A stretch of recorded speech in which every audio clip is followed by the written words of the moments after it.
Hello everyone, I am Dr. Jiten Yadav. Today I am going to talk about the epidermis part of the dermatology.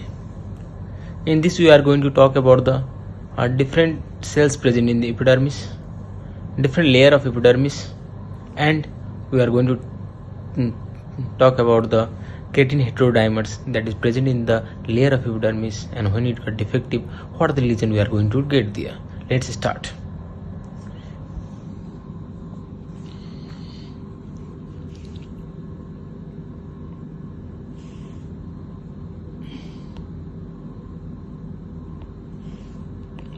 Epidermis.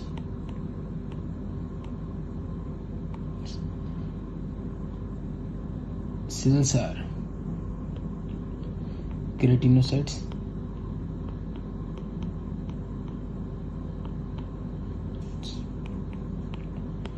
Langerhans cells,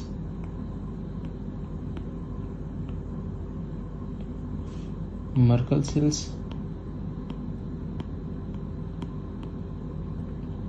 and melanocytes.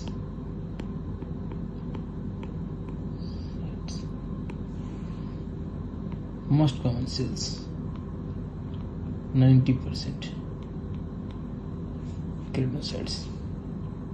Langerhans